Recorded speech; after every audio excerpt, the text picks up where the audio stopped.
It's none of your business. Her words ring out in the steam-slicked bathroom, biting through the sound of running water.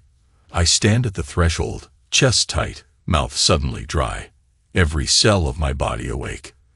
There's that hiss, sharp, insistent, of the shower she turned on without me. She's inside, behind the foggy glass door. My hand hovers over the handle, but I don't open it. Not yet, because the way she just said that, cold, clipped, sends a shrill spike of alarm right through my skull. I can't see her face clearly through the condensation, but I sense it. Defiance, that tension in her voice. It's none of your business, she repeats, this time in English, as if to solidify the distance. My fingers clench. My muscles feel raw, shoulders braced. The overhead light flickers slightly, or maybe it's just my vision. I blink. My heartbeat thrums in my ears. I swallow once, twice, forcing the saliva down. It isn't my business. I echo. Quiet, but with a bare tremor. My voice reverberates in the tiled bathroom, strangely hollow. Then I catch a glimpse of her silhouette, slim waist, arms folded across her chest. Water streams over her hair, snaking down the curve of her neck. My wife, Laura. But at this moment, I can't recognize that shape behind the glass. I don't step forward. I just breathe. Another wave of steam rolls through the open doorway, enveloping me. My shirt clings to the sweat under my arms. The air is stifling. Moments earlier, I'd found her phone lying face down on the kitchen counter. A single message glowed on the lock screen, the text preview enough to shoot acid through my veins. Miss you. Last night was unbelievable. I confronted her with it. She took the phone from my hand, walked into the bathroom, stripped off her clothes, turned on the shower, and shut the door. No rush of panic, no apology. Then came that line. Eto ni tuyo dello. I open my mouth to speak, but my throat constricts. I press my palm lightly to the door. Through the rising condensation, I see her reach for the shampoo, tilt her head back. I hear the water pattering against her skin, the rivulets swirling around the drain. I clench my jaw. The pain flares in my shoulders and creeps across my upper back, maybe residual tension from that crash we had a few days ago. My body never fully recovered from the whiplash. A memory tears across my mind, the screech of tires, the jarring impact, the airbags deploying with a thud that knocked the wind out of me. And her panicked scream, "My dear, are you okay?" She'd used those words. My dear. But even then, something about her voice didn't sound like it was meant for me. Now here we stand. The water pounding. My adrenaline spiking. The tension locked in my spine. She won't let me in. She says it's not my business. I exhale, slow, trying to calm the anger that's building in my chest. My breath comes out as a low hiss. The overhead light in the hall flickers again, or maybe my eyes twitch with rage. I twist the doorknob just enough for the door to crack open. Steam billows out. The glass partition is hazed, but I can see her body in the corner of my eye. Water droplets cascade along her arms, sliding over her hips. Her posture is rigid, shoulders pulled back. She's not trembling. She's not weeping. She's braced with a stubborn composure that ignites a wave of something. Jealousy, fury, deep inside me. The kind that roars for me to demand answers, to break down the barrier. But I'm not the type to fling open the door and drag her out. Not physically, at least. So I stand there, swallowing my rage like a bitter pill. I'm not letting it vanish. Oh no. I'm storing it, tucking it behind my ribs, letting it feed me from the inside. My voice, when it comes out, is strangled with forced control. Who is he? No answer. She's just letting the shower run over her, arms crossed, face turned away. I can't see her eyes, but I can guess they're narrowed in that infuriating mixture of shame and defiance. I step closer, ignoring the warmth of the steam on my face, the dampness seeping into my shirt. My leg twinges, a leftover ache from the crash, but I force my way forward. Tell me, I say, voice scraping the back of my throat. The water splatters, loud enough to drown out the subtle quiver I feel deep in my chest. "Tell me, Laura." She mutters something I can't quite catch, moves her head to rinse out the shampoo. My fists tighten. The overhead fan hums. Another wave of condensation hits me. Her next words slice through the fog. "Jake."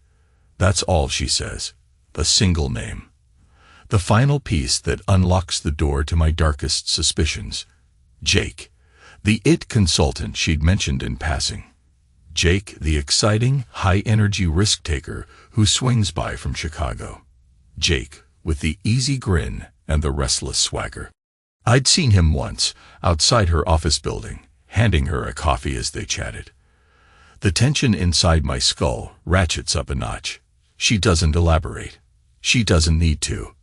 I close my eyes, exhale through my nostrils. At last, she tipped her face toward me, meeting my gaze through the blurred glass. There's no apology there, just a cold, battered pride, as if to say, "You wanted the truth. Now you've got it." I keep my voice low, measured, as if speaking for the record. "How long?" She rubs conditioner into her hair, doesn't answer immediately. My shoulders tremble from the effort of staying calm. My heart is hammering so hard it's messing with my balance. Finally, she lifts one hand and drags it down her face, wiping the water from her eyes. "A few months. Maybe more," she finally replies. She's breathing heavily. "It's not like we planned it. It just happened." Every muscle in my body spasms with raw disbelief, though the logical side of my brain says, "You knew, John. You knew something was off." The sudden phone calls at odd hours. The perfumed shirts that she claimed still smelled like a store sample. The late nights spent at business dinners. My breath comes in shallow bursts now, and my head's pounding. "You," I choke on the words. "You never even tried to hide it from me, did you?" She huffs, almost a laugh. "I did, but not enough, I guess." I press my hand to the door, letting the steam scald my skin. "Why, Laura?" She looks away, turning under the water. "Don't ask that. Don't make me spell it out." I swallow a wave of nausea. My throat hurts. My entire body feels like it's vibrating. The tightness in my chest is reminiscent of the moment that airbag slammed into me at the intersection, bruising me, shocking me. Only this time, there's no recourse, no quick fix, no paramedics. Just a final, stinging confirmation. My wife has been lying to me, creeping behind my back, feeding herself to another man. I step back from the bathroom, shutting the door quietly. The handle is cold beneath my fingers, a stark contrast to the humid air swirling around me. I feel my pulse in my temples, a deep pounding ache that resonates with the rest of my battered body. In the bedroom, the covers are half pulled off the mattress. I catch a faint scent that's not mine. My teeth grit. I walk over to the dresser, snatch my phone, and stare at the reflection in the dark screen. My expression is coiled, eyes reddened.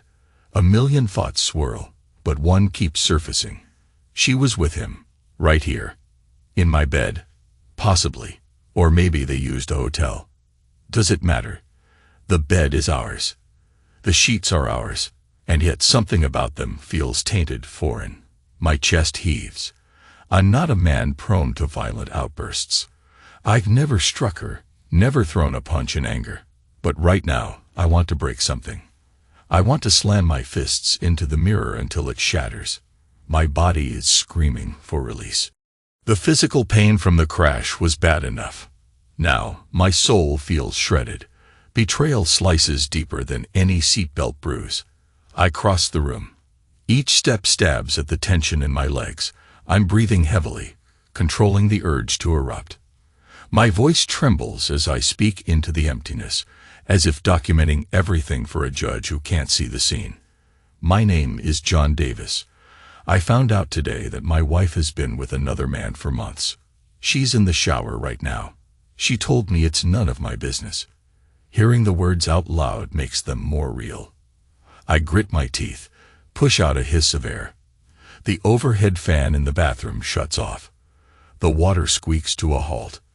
My scalp prickles in expectation of her stepping out. My mouth goes dry all over again. She emerges minutes later, wrapped in a towel, hair dripping on the hardwood floor. There's no apology in her eyes, just wariness. She glances at me, then at the door, as if deciding whether to slip past and avoid conversation. I block the threshold. She sighs. I have to get dressed. I don't move. We're not done talking. She presses her lips together, grips the towel around her. A droplet runs from her temple, tracing her jaw. You really want to do this now? Yes. My voice is a flat monotone, but inside, I'm roiling. She shakes her head. Fine, John. I'll answer whatever you want, but it won't change anything. I stand there, fists at my sides. I think about the time she used to call me, my dear, that sweet lilt in her voice. Then about how I heard her use that exact same term during the crash, as if forgetting who she was talking to. And now I realize she was used to calling him that, not me. You had him in our lives.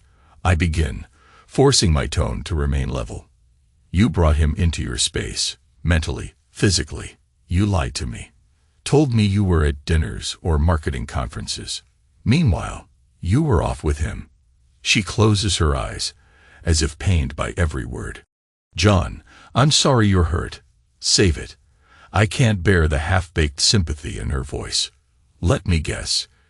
Jake's exciting fun. He's got a bright future. And what am I to you? Some old battered husband with a job that's not always stable. I bet you told him how unhappy you've been. She flinches. I never told him that. But you implied it. I growl, pressing forward. My left arm throbs with remembered pain from the crash.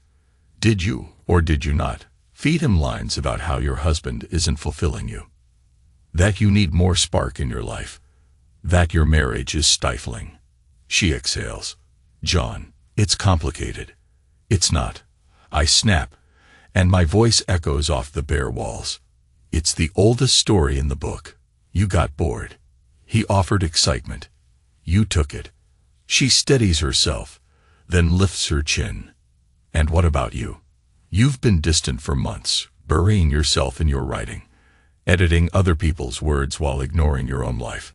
Did you even notice when I changed my hair color or started wearing new clothes? Did you ever ask how my day was, or whether I felt satisfied? You acted like you had everything under control, but you never looked at me anymore. I was invisible. A wave of guilt and fury tangles in my gut. She's not entirely wrong. We'd drifted, but that doesn't justify her crawling into another man's bed. I swallow the impulse to shout. Instead, I speak in a cold, almost prosecutorial tone. That's how you rationalize it. That's your excuse. She averts her eyes, hugging the towel to her chest. I'm not looking for excuses. I'm just telling you my side. My side. My side. The word's great. It's like we're adversaries in a courtroom, presenting evidence. My breath rattles as I turn away. The short, sharp waves of panic from earlier morph into a low-level hum of constant anger. I grab a shirt from the chair, slip it on roughly, ignoring the sting in my neck. Her phone, I notice, is on the nightstand. The screen dark now. The thought that it might ring again, with Jake on the line, makes my blood pressure spike. Get dressed, I say, voice clipped. We're not done. I walk into the hallway, forcing myself to inhale and exhale. My mind flits to that day of the accident. A mild collision, but enough for the airbags to blow. She grabbed my arm, shrieking, my dear, are you okay?" Like a reflex, yet in the quiet aftershock, I heard the beep of her phone, saw how she glanced at it with a momentary fear, like she expected someone else to call. I push that memory away, or try to. It stays, lodged under my skin. While she gets dressed, I stand in the kitchen, leaning on the counter. Outside, the sun is setting over the Milwaukee skyline, painting the windows in red and orange. My reflection in the glass is drawn, older than I remember. An ache flares in my lower spine. The aftermath of the crash. or maybe the aftermath of betrayal. She emerges a few minutes later, hair combed back, wearing jeans and a loose sweater, a slight tremor in her hands as she smooths the fabric. For a second, something human in me wants to comfort her. Then I remember. She's the reason we're here in the first place. She sets her arms on the counter, across from me. The silence throbs between us. Finally, she speaks. "What do you want from me?" I consider the question. My breathing is still shaky, but I'm trying to maintain composure. "I want to know where we stand. Are you leaving me? Are you staying? Are you going back to him? Because I'm not going to live in this uncertainty." She purses her lips, shrugs. "We haven't decided anything yet." It's not like we made plans for the future. My heart lurches at the mention of we. They have private discussions about their future. I grit my teeth so hard my jaw aches. "So you're just floating between us, seeing which one works out better." She tenses. "Stop twisting my words." Am I? I let out a hoarse laugh, my eyes fixed on her. "You've been feeding him while living here with me, like you're sampling a new car before trading in the old one." Her gaze flashes with anger. "You're the one who let the spark die, John. You're the one who gave up on us. Don't you dare." I snarl, stepping closer. The aggression pulses through my veins. I force my fists to stay at my sides. "I never slept with anyone else. I was still here, in this house, trying to figure out how to talk to you, how to fix things. You think I'd wanted it to be like this?" She flinches, eyes watering, but she stands her ground. "No, I guess not." A tense hush follows. In it, I hear my own heartbeat, the hum of the refrigerator, a car outside rumbling down the street. My entire world has shrunk to the space between us, an invisible chasm that keeps growing. At length, she speaks in a smaller voice. "I'm sorry you found out this way. I'm sorry I lied. I don't have the answers for you right now." I clench my jaw, feeling the old bruise in my chest from the airbag. It's like it's flaring anew. She doesn't have answers. Right, maybe she never intended to. Another wave of fury surges. I wrestle it down. I can't keep screaming at her. It'll just devolve into circles of blame. I need a plan. My plan. A sense of how I'll survive this, even if she won't help me do it. I push past her, heading into the living room. The couch, the rug, the pictures on the mantel. My entire life has revolved around this marriage. Now it feels like a set piece in a play I no longer recognize. She follows, arms folded. I sense she's about to speak again, but I raise a hand. "I don't want to hear any more tonight. If you want to stay here, that's your choice. But I'm telling you, Laura, from this moment on, things aren't the same. You said, it's none of my business. Fine. Then you're not my wife in the same sense you were before. Understand?" She exhales, nods faintly. Her lips tremble like she wants to say something, but she holds it back. I sink into the armchair, feeling the tension coil in my shoulders, the ache radiating down my back. I watch her as she sets her phone on silent and disappears into the hallway, likely heading to the guest room. We don't speak another word that night. The next morning, I wake up on the armchair with a stiff neck, a dull throbbing in my spine. Light spills through the windows. Everything in me is sore, physically, emotionally. I run a hand over my face, feeling stubble scratch my palm. I didn't bother going to bed. I must have dozed off in the early hours, my thoughts spinning around her betrayal. Something inside me cracks. My father once told me that fear is a powerful motivator, but so is pain. And right now, the pain is overshadowing any fear I have of losing her. Instead, it's forging a new resolve. My eyes drift to the hallway where the door to the guest room is shut. She's probably still asleep. Good. I make coffee, ignoring the strain in my shoulders, and sit at the kitchen table with my laptop. I open a blank document. It's time I start writing. Not just editing someone else's story, my pain, my anger. With slow, deliberate keystrokes I begin. Chapter 1. The Car Wreck. I recount the day of the crash. The squeal of brakes, the crunch of metal, the violent thrust of the airbag. And her voice. "Are you okay, my dear?" But behind the words, a sense that she'd called me something she usually saved for him. My fingers move faster now. The memory is raw, fueling each sentence with a potent mix of heartbreak and fury. I write how she looked at her phone right after. The tightness in her expression. The unspoken guilt. A few hours slip away before I realize my coffee's gone cold. My body pulses with a deep ache, but my mind is alight. I close the document, feeling the catharsis of having spelled out some piece of the truth. Then, I hear the guest room door open, her soft steps on the hardwood. She appears in the kitchen doorway, hair disheveled, eyes puffy. "You're up early," she says, voice tentative. I don't reply, just watch her from across the room. I see her glance at my laptop. She can't read the screen from that angle, but suspicion flickers in her gaze. Without a word, I stand, refill my coffee. The tension in my body is almost a living thing, coiled in my gut. I'm not going to fight with her again. Not now. Instead, I let the silence speak for me. She shifts from foot to foot. Eventually, she sighs. "I'll make breakfast." I grunt in acknowledgement. Nothing more. A part of me wants to ask if she's texted Jake, if she's told him about our confrontation. But I don't. She moves around the kitchen, pulling out eggs and bread. The domestic ritual feels absurdly normal considering the hurricane inside my chest. As she cracks eggs into a bowl, I notice the ring on her finger. Our wedding band. She still wears it. The sight rakes my nerves. But I say nothing. I just turn away, stepping into the living room, phone in hand. I fire off a few messages to colleagues at the publisher, letting them know I'll work from home today. My boss respects me enough to give me space. When I return, there's a plate of scrambled eggs and toast on the table. She sits opposite, sipping orange juice. I sink down in the chair, wincing at the twinge in my back.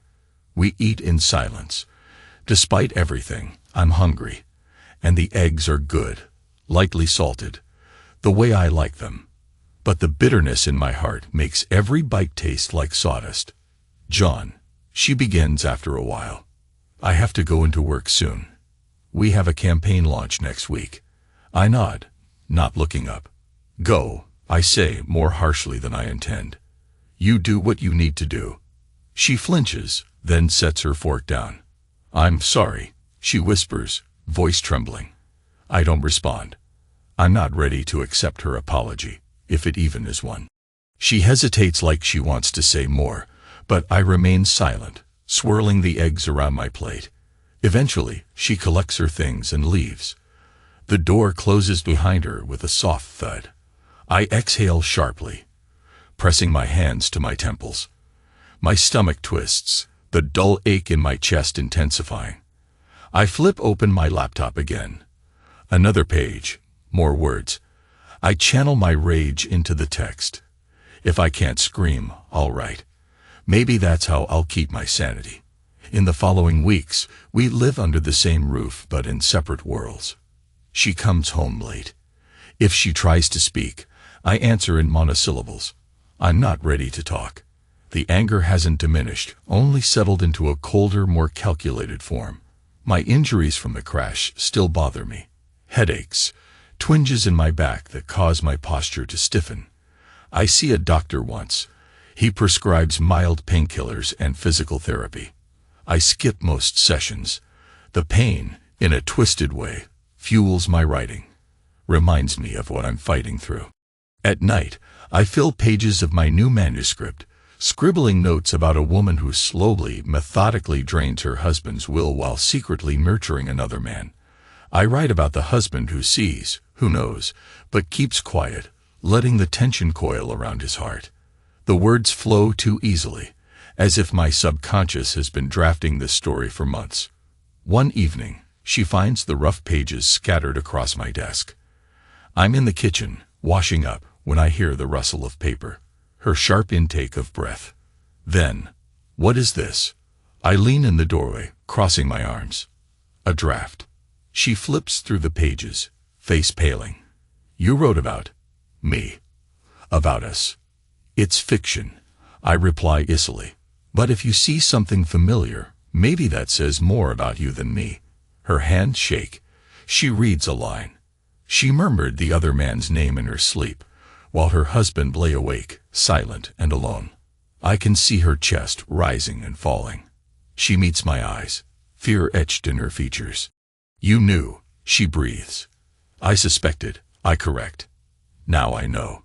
She sets the manuscript down, eyes brimming with alarm. But what terrifies her isn't that I discovered her secret. It's that I understand how it all happened, how she rationalized her own behavior, how she spun her story to friends, neighbors, so no one saw her as the villain. And I'm writing it all down. She opens her mouth, but no words come out. I hold her gaze, letting my controlled fury flow through the silence. Finally, she backs away from the desk, as if the pages themselves might burn her. You can't show this to anyone, she says, voice quivering. Please, John. It'll ruin me. Should have thought about that before, I mutter, stepping around her to gather the pages. I can't help the satisfaction that hums in my veins at her panic. But don't worry. It's not finished yet. She stares at me, a mixture of guilt and desperation. Don't do this. I don't respond.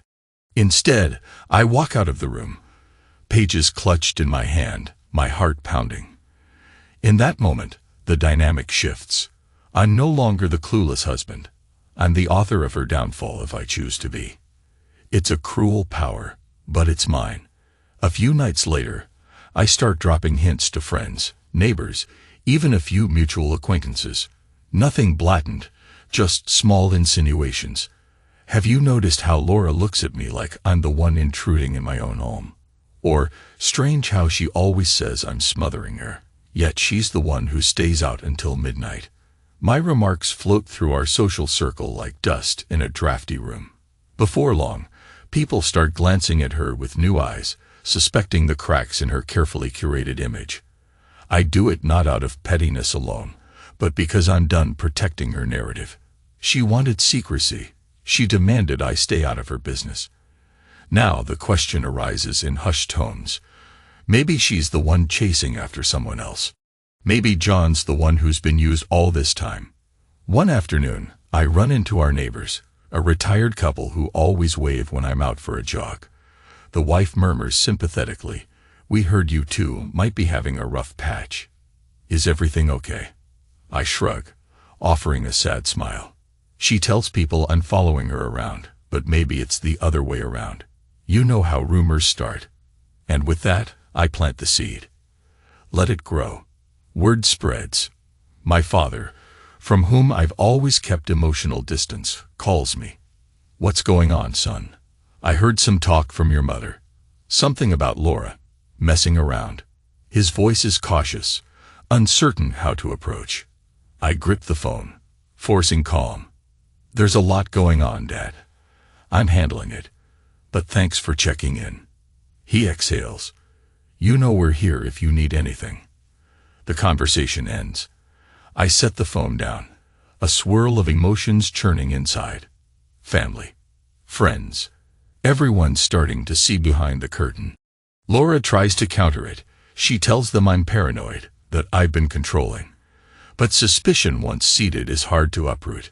And in her uncertain eyes, I see that she knows she's losing the narrative. One evening, I come home to find her sitting on the couch, eyes red, a suitcase by her side. My pulse quickens, an odd mixture of relief and anger. She's leaving. She looks up at me, wiping her nose.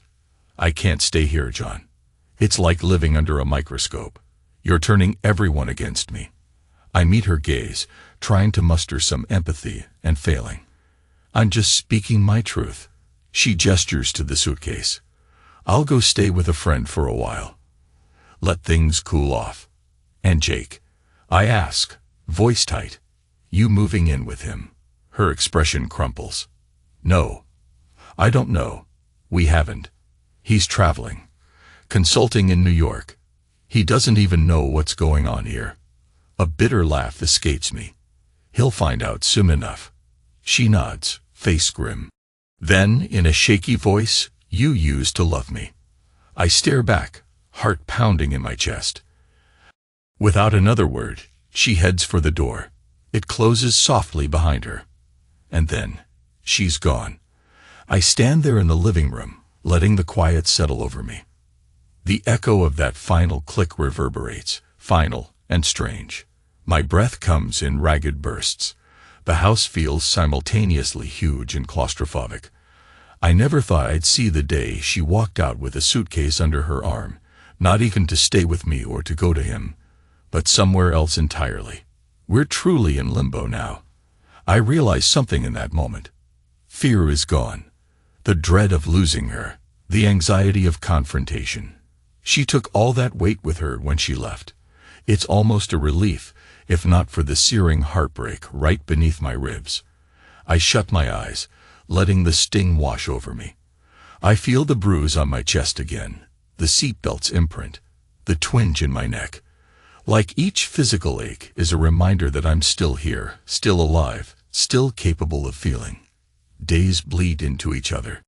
I bury myself in the manuscript, rewriting scenes, refining characters. My phone sits idle on the table. No calls from Laura. A text or two from curious acquaintances, but I only respond politely. I'm consumed by the writing, driven by the rage that's turning colder, sharper, forging itself into a weapon. Each chapter is a new wound laid open. Sometimes I'll go into the bedroom and just stare at the bed we once shared, trying to conjure the sense of her presence. A ghost, a memory. My back throbs less these days. I almost miss the pain, because it reminded me of the crash, of that final moment when I realized she was calling someone else's name in her head. I finished the first draft on a Saturday night. The exhaustion hits me like a freight train as I type the last sentence. I sit back, reading over the words with trembling hands. The story is about a man who clings to illusions until they shatter, who transforms betrayal into a kind of personal power. The final pages hold a stark truth. Once you lose everything you thought was vital, you become fearless. And in fearlessness, there's a dangerous clarity. I close the file, exhaling. My phone buzzes, snapping me from my thoughts. I pick it up. It's a message from Laura. "Need to talk. Please." A surge of adrenaline stiffens my muscles. I tap out a reply. "We have nothing to discuss." She responds almost instantly. "Jake came by. Wants to confront you. He's furious about the rumors. I'm worried. Please be careful." My lips curl in a bitter smile. So the lover is upset that I'm not playing the docile, clueless husband. Interesting. I type back. "He's welcome to find me if he wants." I set the phone aside, ignoring the racing of my heart. There's a savage thrill in imagining Jake's reaction when the truth circulates. He might blame me for tarnishing Laura's reputation. Let him blame me. I'm past caring. 2 days later, I'm in the living room, reading over my draft, when there's a sharp rap at the door. I set the pages down, blood spiking in my veins. My phone vibrates with a text, likely Laura, trying to warn me. But I ignore it. The knock comes again, more insistent. I open the door. There he is, Jake S. I recognize him from that day outside her office building. Taller than I recall, with broad shoulders, a confident stance. But now there's a hardness in his dark eyes, a tension in the set of his jaw. "You John Davis?" he asks bluntly, voice deeper than I remember. I fold my arms. "Yeah, and you must be Jake. Come to talk about your fling with my wife." His nostrils flare. "I don't appreciate you dragging my name through the mud. Laura's dealing with fallout at work. People whisper behind her back. You had no right." I arch a brow. "No right? She was my wife. You slept with a married woman. I think I've got every right to set the record straight." He exhales sharply, stepping closer. The tension radiates off him in waves. "Look, man, I didn't come here to fight. But you can't keep doing this. Whatever's between you and Laura, that's your business. Don't pin me as the villain. I let out a mirthless laugh. Oh, you're not the villain, Jake. Sneaking around with her, fueling her lies. You think you're innocent. He glances away. What happened between us? That's between me and her. You were obviously not making her happy. My fists tighten at my sides, heart pounding. The nerve of him. My entire body bristles with anger. Careful, I say softly, the threat implicit in my tone. A sudden wave of aggression surges up my spine. But I hold it in check.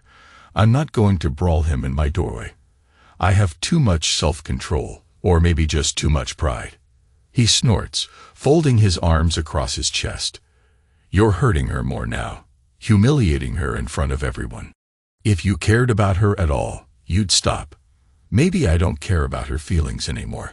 I snap, stepping forward so we're mere inches apart. Maybe she should have considered that before sneaking around behind my back. Jake's eyes blaze. For a second, I think he's going to swing at me, but he doesn't. He shifts his weight.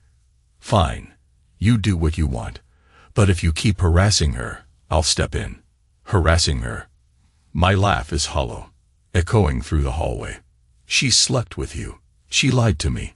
If you think I'm going to roll over and let her paint me as the jealous, controlling husband, you're mistaken. His mouth twists.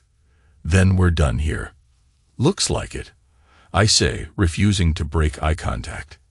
He turns on his heel, takes a few steps, then stops. Without looking back, he says, "She's in pain, man. More than you know." Good, I reply, letting the single word hang in the air. He leaves, the front door slamming behind him. I stand there, blood roaring in my ears, feeling the old ache flare in my neck. My heart hammers, but I force down the adrenaline, breathing slowly. The conversation was short, tense, a stark reflection of how low this has all sunk. Even so, I'm not sorry for a second of it. I grab my phone, see a missed text from Laura. He's on his way. Don't do anything stupid. Too late. The confrontation happened. We both walked away unscathed, physically, at least. But something in me feels vindicated. He can see now that I'm not some passive doormat, that I'm capable of pushing back. In the days that follow, I finalize my manuscript. The story is savage, honest, a reflection of the darkest corners of my psyche. I show it to a close friend in the publishing house. Get feedback. They're intrigued, praising its rawness. They want me to consider a formal submission. The idea churns my stomach with both excitement and dread. Meanwhile, rumors keep swirling in our social circles. Laura's mother calls me, voice quivering. "John, honey, I don't know what's happening, but Laura's so upset. Is there any way you two can reconcile?" I close my eyes, massaging the bridge of my nose. We're past that point, I think. She sighs, and I can almost see her shaking her head. Such a shame. Yes, it is a shame, and yet I feel more alive than I have in years, fueled by the clarity that only heartbreak can bring. My pain is forging a new path. That path leads me away from Laura, from illusions of a perfect marriage. One afternoon, Laura calls me directly. I let it go to voicemail, then listen. "John, it's me. I need to pick up more of my things. Please don't be there if you can help it. I can't stand another scene. I'm sorry for everything. I really am. But I need to move on. And so do you." Her voice breaks at the end. I replay it once, arms folded, face set. Then I delete the message. That's it. She wants to slip in like a thief, gather her possessions, vanish again. Fine. I have no desire to see her. I pack a few boxes for her clothes, her keepsakes, and leave them in the garage with a note on top. Take what you need. Lock up after. That evening, I go for a walk around the neighborhood, ignoring the dull ache in my back. The sidewalk is quiet. Streetlights hum. A few neighbors glance at me from behind curtains, but no one steps out to say hello. The tension in the air is almost tangible. They've heard the rumors, the half-truths, maybe read between the lines. Let them think what they want. I pass by an intersection, a small crossroads with a stoplight. For a split second, I recall the crash. The squeal of tires, the impact. The memory tugs at my chest. She was there. She panicked, screamed, "My dear, are you okay?" But that phrase is forever tainted. I push forward, crossing against the light, not caring if a car might come. A spark of recklessness flickers inside me. My fear is gone, replaced by a grim acceptance that I've already lost the most important thing I had. So what is there to be afraid of? A few days later, I sense the house is truly empty of her presence. Her favorite mug is gone. Her clothes, the pictures of us together. She left the wedding album, though, tucked away in a corner of the closet. I flip through it briefly. Pictures of us younger, happier. My eyes burn, but I don't shed tears. I close it and push it aside. Now that I'm alone, the tension in my body starts to recede, replaced by a heavy emptiness. My nights are sleepless, spent pacing the floors. My writing is done for now, so I have no distraction. The phone stays silent. I dream of the day I signed our marriage certificate, of how proud I felt, how unstoppable we seemed. Then I wake up drenched in sweat, the realization that it's all gone, leaving me hollow. Time passes. I finalize the manuscript. My boss at the publishing house glances at it, raises an eyebrow, mutters something about raw emotion. They want me to refine a few sections, but they think it could sell. I can't help the grim satisfaction that, out of my pain, something valuable might emerge. A neighbor corners me in the driveway one morning, starts asking pointed questions. "Where's Laura? Are you two separated?" I just shrug. She's gone. They press for details, but I deflect with the same cold stoicism I've learned to cultivate. Let them gossip. My heartbreak is my own. My revenge, too. Finally, the day comes that I run into Laura again, unexpectedly, at a local cafe. I step inside to grab a coffee on my way to the office, and there she is, seated at a corner table, flipping through her phone. When she sees me, her eyes widen. She opens her mouth as if to speak, but I hold up a hand in a silent gesture to wait. I order a coffee, my heart hammering, then approach her table. She's changed. Her hair is shorter, dyed a warmer shade. She's wearing a new blouse, something with a subtle flair. She looks anxious, fiddling with a ring on her hand. A different ring, not our wedding band. "John," she says softly, swallowing. "Hi." I nod, lips pressed tight. "Didn't expect to see you here." She shifts. "Me neither. How are you?" I consider lying. Then I opt for the truth, or at least a version of it. "Healing." I see relief flicker in her gaze. "That's good," she says, voice trembling. I'm sorry." I raise an eyebrow. "For?" She sets her phone aside, inhaling. "For everything. Cheating. Lying. Hurting you. I know I can't fix it, but you deserve an apology." I stand there, my chest tight, the coffee warming my hand. I recall the pain in my back, the crash, the sense of betrayal, the nights spent writing, fueling my anger, my father's phone call, Jake's arrogance at my door, the swirl of neighbors' whispers, and I realize something fundamental. She no longer holds the same power over me. "Thank you." I manage, voice low. I take a seat, though I remain on edge. She touches the rim of her cup, not meeting my eyes. I've been staying with my sister, trying to piece my life together. I nod. Silence lingers. The bustling cafe forms a background hum of voices, frothing milk, distant laughter. Finally, she musters the courage to look at me. "Do you hate me?" I consider. There was a time I might have said yes without hesitation, but now, the feeling is more complicated. "No," I say quietly. "But I don't love you either. Not anymore." She closes her eyes, as if bracing for that blow. "I understand." The hush between us is thick with old memories, regrets, and the faint echo of what might have been. I stare at the table, letting the tension simmer. She stirs her coffee absent-mindedly. My physical aches remain, slight twinges, reminders of the damage done. But emotionally, a numb clarity has set in. Finally, I break the silence. We should talk about divorce. She nods. Yes, she whispers, almost inaudible. We should. I rub a hand over my face, feeling the bristle of my stubble. I'll have my lawyer contact you. Her voice breaks. Okay, if that's what you want, I'll cooperate.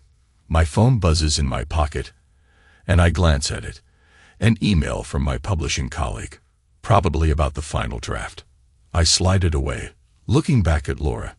We share a moment of eye contact that holds the faintest trace of old intimacy, like the memory of an embrace now long gone. Then I stand, leaving my untouched coffee on the table. Take care, Laura, I say, letting each word fall carefully. I see moisture gather in her eyes, but she blinks it away, nodding. I turn and walk out.